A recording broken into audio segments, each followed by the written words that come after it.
Good evening guys. আজি আমি আমাৰ ফিল্ডত ইয়াত জুনিয়ৰ আৰু ছিনিয়ৰ মিলাই প্ৰায় 30-40জন ল'ৰা আমি এই অঞ্চলৰ পৰা আহি একত্ৰিত হৈছোঁ। চবেই যুৱক, জুনিয়ৰ আৰু ছিনিয়ৰ আৰু ইয়াত বহাৰ উদ্দেশ্য আছে আমাৰ, বৃহৎ উদ্দেশ্য সম্পৰ্কে আমি আলোচনা কৰিম 5 মিনিট বা 10 মিনিটমান। আমাৰ ইয়াৰ মাজতেই আমাৰ ছাৰসকল আছে। ইয়াত আমাৰ মাজত এজন প্ৰাক্তন সৈনিক আৰ্মি বিষয়া ৰামপুৰ পাম বাসিন্দা বাহাৰুল ইছলাম ডাঙৰীয়া আহি উপস্থিত হৈছে।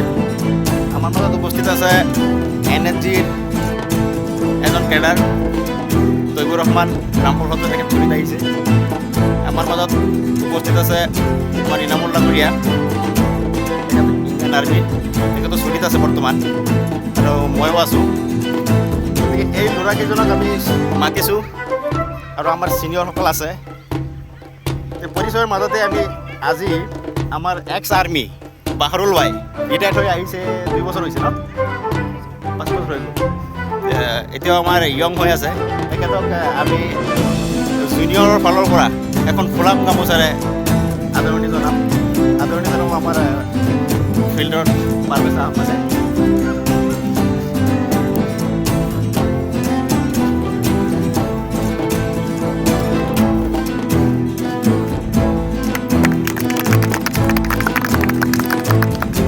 ইয়াৰ পিছতে আমি আদৰণি জনাম আমাৰ ইণ্ডিয়ান আৰ্মিৰ কৰ্মৰত মানে ইনামুল ডাঙৰীয়া, ইনামুল ইছলাম তেখেতৰ নাম তেখেতৰ চুটিত আছে। তেখেতক আদৰণি জনাব আমাৰ আশাদুল ডাঙৰীয়াই।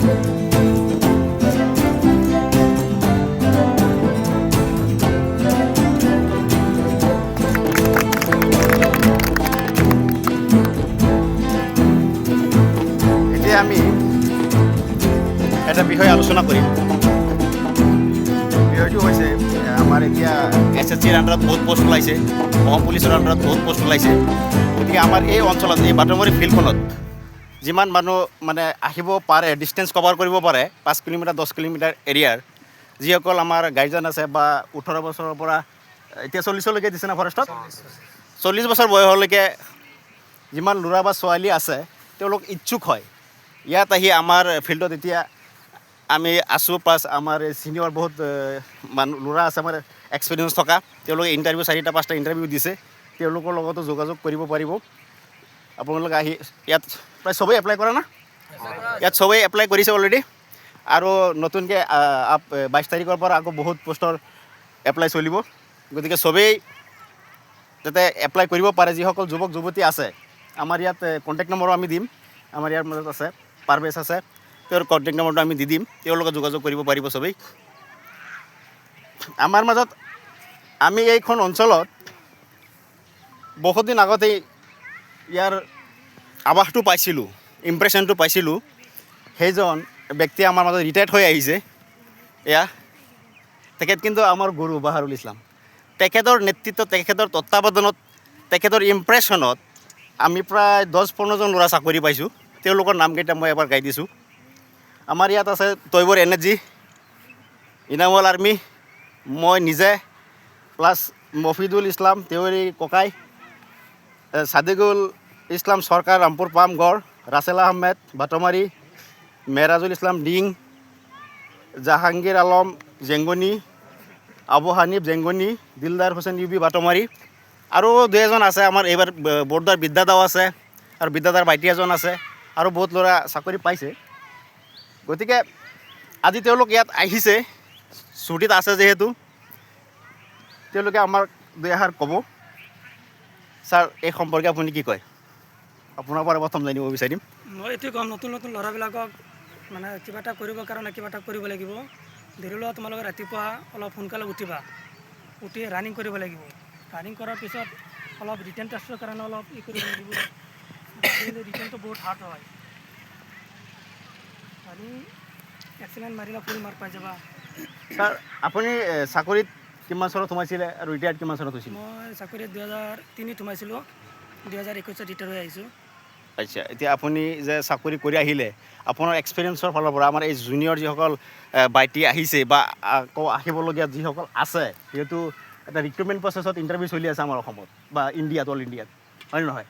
গতিকে আগন্তুক যিসকল আহিব তেওঁলোকৰ কাৰণে আপুনি কি মটিভেশ্যন হিচাপে দিব যে অনলি আমাৰ এই ফিল্ডখনে কি চাই তেওঁলোকৰ পৰা, এই নতুন যিসকল ল'ৰা আহিছে কি চাই, আপুনি এই সম্পৰ্কে কি ক'ব? এইটো বুলি ক'ম যে ল'ৰাবিলাক আহক ইয়াত আহি যাতে কেনেকৈ আমি ডিফেন্সত চাকৰিত সোমাব পাৰোঁ, সেইটো কাৰণে প্ৰথমতে ই কৰিব লাগিব, ডিচিপ্লিনত মানে প্ৰথমতে সেইটো লক্ষ্য কৰি ল'ব লাগিব। আৰু লক্ষ্য নহ'লে কোনো এটা কামত ই কৰিব নোৱাৰি। ছাৰ, তেখেত আমাৰ এনাৰ্জি হয় তৈবুৰ ৰহমান, আপুনি এই সম্পৰ্কত কি ক'ব? মই এইটো ক'ম, আৰ্মি এটা বহুত ভাল পোষ্ট হয়, কিন্তু আহিবলৈ প্ৰথমটো ইচ্ছা হ'ব লাগিব। ফাৰ্ষ্ট টাইম ইচ্ছা থাকিলেহে তুমি বস্তুটো কৰিব পাৰিবা। যদি তোমালোকে কষ্ট কৰা, ইচ্ছা তুমি টাইমত আহিবা, দৌৰিবা, পঢ়িবা, তেতিয়াহে তুমি আগত ছাকচেছ হ'ব পাৰিবা। বাকী এইটো এটা এনেকুৱা ধুনীয়া বস্তু যিটো তোমাৰ লাইফত পূৰা চেঞ্জেছ আহে, তুমি মানে চব কিবা কিবি শিকিব পাৰা ইয়াত। আৰ্মি এটা এনেকুৱা ধুনীয়া বস্তু, তুমি মানে চবৰ লগত মিলি, চব কাষ্টৰ লগত মিলি পূৰা মানে ষ্টেট ঘূৰি তুমি চাবও পাৰা, নিজৰ লাইফৰ কাৰণে চব মানে বহুত এটা চেঞ্জেছ আহে লাইফৰ কাৰণে। তাকে তোমালোকে এতিয়াৰ পৰা কষ্ট কৰা আৰু চেষ্টা কৰা ভালকৈ, যিটো কৰিবা ভালকৈ, তেতিয়াহে তুমি আগবাঢ়িব পাৰিবা। তেওঁলোকৰ কাৰণে যে ফিল্ডখনে আমাৰ পৰা কি বিচাৰে চাকৰি পাবলৈ হ'লে, এই সম্পৰ্কে কি ক'ব?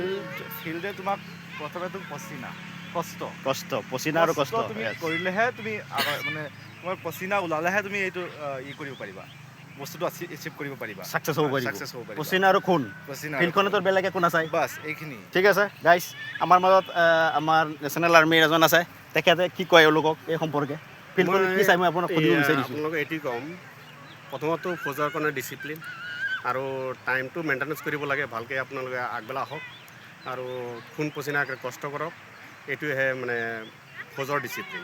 ঠিক আছে, এতিয়া আমাৰ যিসকল জুনিয়ৰ এয়া চাওক, চবেই বহি আছে কিমান ডিচিপ্লিনত, চবেই আশাবাদী নে আগন্তুক ইণ্টাৰভিউত যে তোমালোক আহিছা, চবেই নিজৰ কনফিডেঞ্চত আহিছেনে নাই? কনফিডেঞ্চ আছেতো? এবাৰ কৈ দিয়া, জয় আই অসম, জয় আই অসম। ফ্ৰেণ্ড, এতিয়া আমাৰ মাজত এতিয়া যিহেতু আমাৰ ছিনিয়ৰ বন্ধু আছে, দুজন আছে, জুনিয়ৰ বহুত আছে, এক সতীৰ্থ আছে, তেওঁলোকে কিবা কাৰণবশত চাকৰি পোৱা নাছিলে, কিন্তু এই পাৰভেজ আহমেদ আছে, আমাৰ নজৰুল দা আছে, বিশেষকৈ তেওঁলোকক জনাব বিচাৰিছোঁ, আমাৰ এই 21 কিলোমিটাৰ হাফ মাৰাথন ৰেচত আমাৰ নজৰুল দা দুবাৰ পাৰ্টিচিপেণ্ট কৰিছে ষ্টেট লেভেলত। তেওঁ এবাৰ 5 নম্বৰ, এবাৰ 7 নম্বৰ ৰেংকত আহি পাইছে, তেওঁৰ হাতত চাৰ্টিফিকেটো আছে। আৰু আমাৰ পাৰভেজ ডাঙৰীয়া আছে, ৰিটেনৰ কাৰণে বহুত ভাল এক্সপিৰিয়েঞ্চ থকা মানুহ। আৰু আমাৰ আজি সিদ্দিক ছাৰ অহাৰ কথা আছিলে, সিদ্দিক ছাৰ নাই, চবেই সিদ্দিক ছাৰো ৰিটেনৰ কাৰণে বহুত কুৱেশ্যন গোটাই দিব। আৰু আমি যিখন ইয়াত আছোঁ, আমাৰ এটা হোৱাটছআপ গ্ৰুপ খুলিছোঁ, তাতে আমি এই সম্পৰ্কে আলোচনা কৰি ৰাখিম, চবেই আহিব। আৰু আমাৰ পাৰভেজ আহমেদৰ নম্বৰটো আমি দি দিম ইয়াত, আপোনালোকে তাত তেখেতৰ লগত যোগাযোগ কৰিব। ধন্যবাদ। জয় আই অসম, জয় আই অসম।